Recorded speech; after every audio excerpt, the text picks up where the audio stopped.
Hello, welcome to our mini Bible series as we look at the readings for the 12th Sunday after Pentecost, August the 23rd, 2020.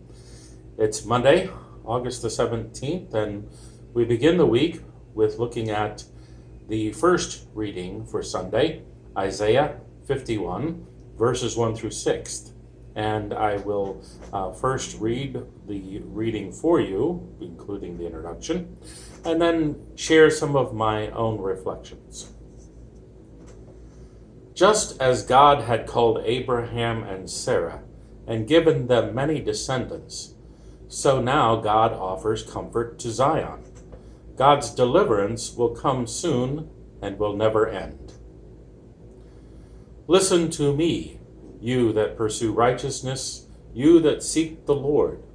Look to the rock from which you were hewn, and to the quarry from which you were dug.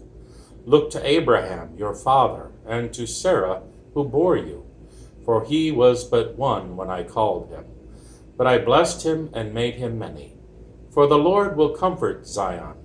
He will comfort all her waste places, and will make her wilderness like Eden, her desert like the garden of the Lord. Joy and gladness will be found in her, thanksgiving and voice of song. Listen to me, my people, and give heed to me, my nation. For a teaching will go out from me, and my justice for a light to the peoples. I will bring near my deliverance swiftly. My salvation has gone out, and my arms will rule the peoples. The coastlands wait for me, and for my arm they hope.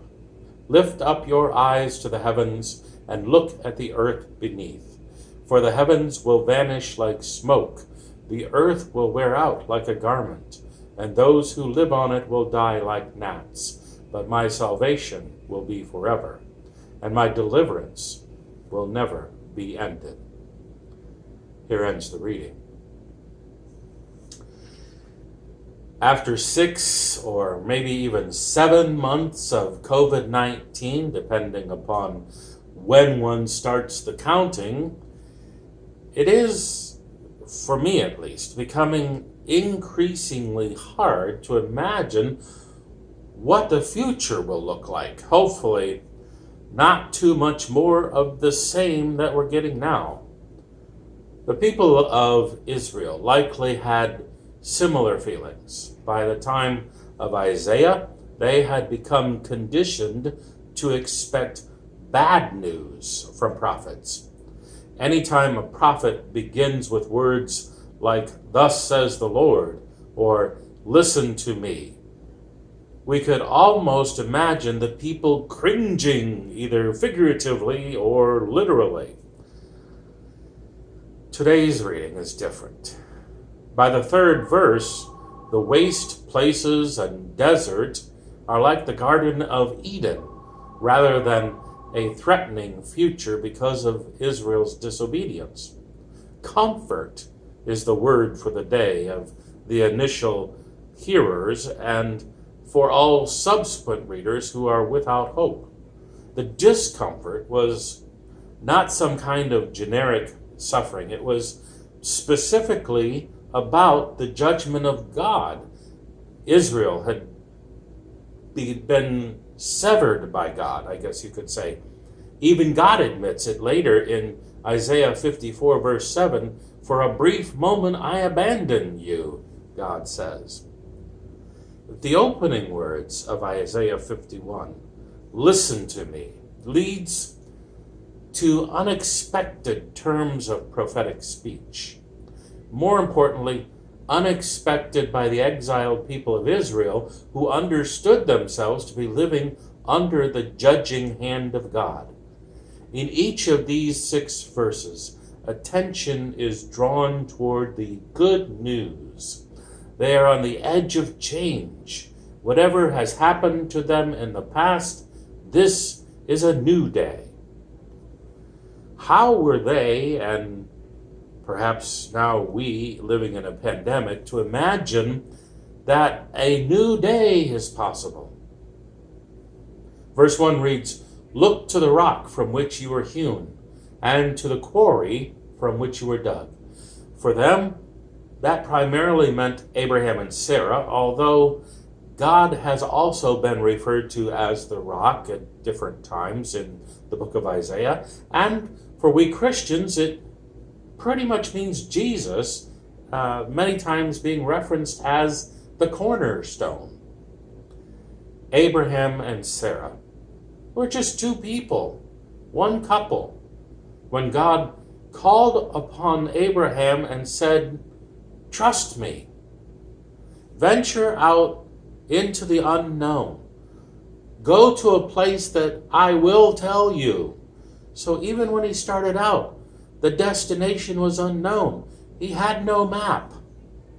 All Abraham and Sarah had was a promise of a new land and more descendants than the stars in the sky and the pebbles of sand on the beach. That's a big promise for someone who doesn't even know for sure where they're going.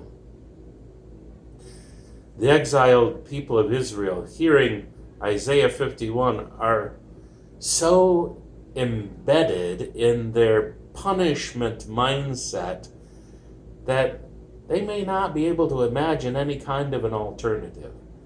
This is life now. God is punishing us. This is the way it will be forever. We can almost hear God saying, "Do you trust me?" The emphasis in Isaiah 51 relies heavily on the hand and the action of God. The people are without hope. They're so full of despair that they have no resources to begin to believe in a better future. Such people are not just having a bad day or a bad time or a bad month. They're not the people that they just need a little bit of a boost to get them over the hump, like we have a hump day during each week. They have to fully rely on the promises and the power of God to get them to a better place. Not unlike we may be feeling this day, and now 6 or 7 months into this pandemic, we don't need just a little boost to get us over hump day. We need to rely fully on the promises and the power of God. Let me share again with you verse 3. Verse 3 reads, "Joy and gladness will be found in her." Her in this sentence means Zion, and Zion is also another name for the land of Israel. So this isn't just about a her meaning person. This is her meaning all the land, all of creation. Let me share again for you the full verse. "Joy and gladness will be found in her, thanksgiving and the voice of song." When that kind of deliverance and salvation occurs, all of creation is swept up into the abundance. It's like the Garden of Eden all over the world. We can take hope from this Old Testament reading for the 12th Sunday after Pentecost, August 23rd. We can take hope that there's a better future coming. We will not be stuck in pandemic and isolation for the rest of our days. God has promised us that when his deliverance comes, it will be like a new day, a Garden of Eden, all over the world. Thank you for joining me today. I wish you a good day. Check back with us again the rest of the week as we continue this mini Bible series toward the 12th Sunday after Pentecost, August the 23rd, 2020. Take care, and God bless.